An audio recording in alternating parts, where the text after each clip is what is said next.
נין אחותו של ראול ולנברג, נציג המשפחה כאן מגנו, בבקשה, פליז. מסתובב מיכאל וורנסטט.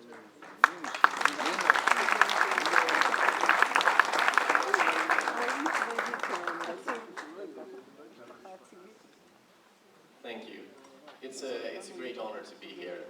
I've spoken about my great uncle Raoul Wallenberg many times, but being here feels very, very special in Israel and especially in Yad Vashem. So, I was lucky.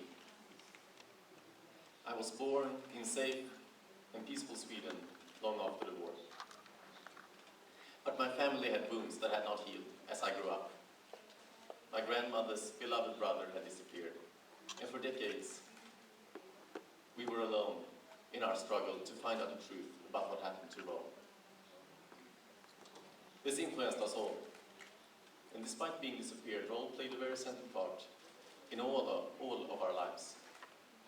As a child, I heard endless stories of his great achievements, and I nervously wondered to myself, would I have a strong moral compass as he did? Would I be able to distinguish good from evil as clearly as he did? And perhaps most importantly, if I did, would I be willing to sacrifice my comfort, in his case, safety and well-being, to help others? These are hard questions, and it's obvious that most of us do not say yes when faced with them. And this is really why we must honor and remember Raoul Wallenberg. This is why we should have this Raoul Wallenberg year and celebrate him, to inspire us not to be indifferent, but to make a difference. Raoul did not hesitate when he got the opportunity to go to Budapest. He immediately took the mission on two conditions: that he would be able to see anyone he wanted, and that he would be able to use any method he deemed necessary. And he was really no ordinary diplomat. He went way outside the box to rescue as many people as possible. We heard Per Anger said that they issued the passport, which was just fake. Actually, they turned the Swedish coat of arms upside down. Instead of having two crowns at the top and one at the bottom, they had two at the bottom and one at the top. And they just realized, when they made a couple of thousands, they said, well, we can't change it now. They will realize we just made a fake. And they put up Swedish flags on the houses, calling them the Swedish library or the Swedish institute or the Swedish hospital. But in fact, they were just apartment houses where people lived. And then he also bluffed. During the end of the war, the soldiers rounded up people 3 and 3 on the riverbank of Denyo, and then they would shoot one of them, so the other would fall into the water and drown. And Raoul then arranged the rescue organizations that he would swim out to the water, cut loose the other two, and rescue them. But furthermore, he called the officer in charge, pretending to be a German officer, and said, have you really authorized this operation by Eichmann? Because I heard this Eichmann is very unhappy with this procedure, and if I were you, I would double check with him. And of course, the officer in charge didn't dare to disturb Eichmann, so instead he stopped. And in this way, he really took every opportunity he had to save as many people as possible. Many times was he threatened, but nothing could stop him on his great course. During the end of the war, Per Anger asked him, why do you take all these risks? You're already a hero. You could, return to Sweden a hero. And Raoul said, to me, there's no other choice. I've taken this mission, and I could not return to Sweden without knowing I have done everything in human power to save as many people as possible. To me, there's no other choice. I think that's enormously inspiring. And it was really inspiration and dedication that made Raoul so enormously successful.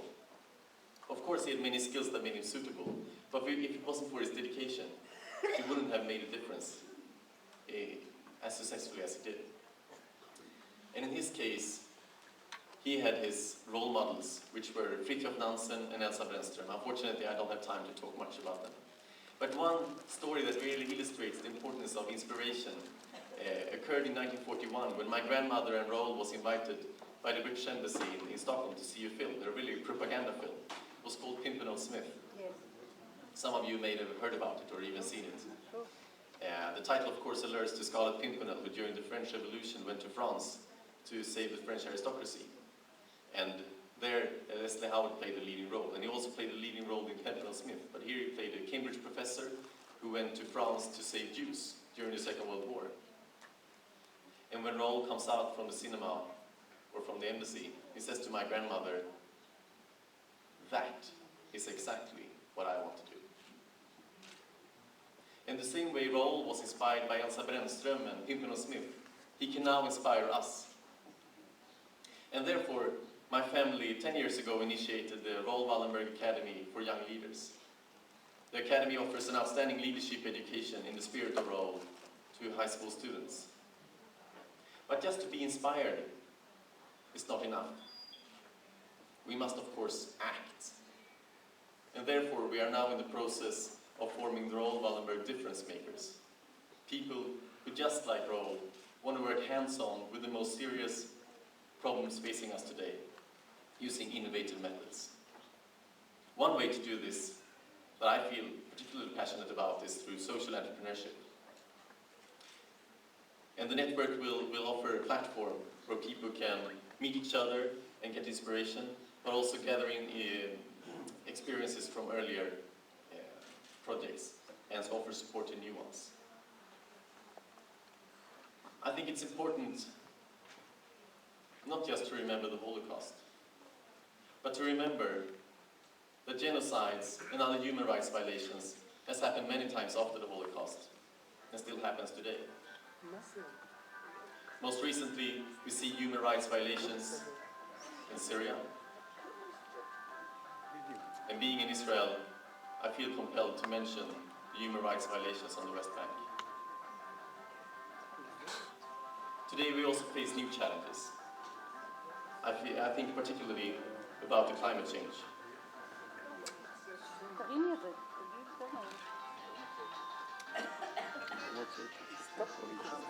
What is that? Yes, so what the world desperately needs now is more people like Raoul. People who say, to me, there's no other choice, and act. No one can do everything, but we all can do something. And when a person is maltreated, it is our duty to help. Silence in the face of evil is evil. Not to speak is to speak, and not to act is to act. Raoul has shown us that one person can make a difference. And the question we need to ask ourselves is, what can I do, and in what way can I make a difference?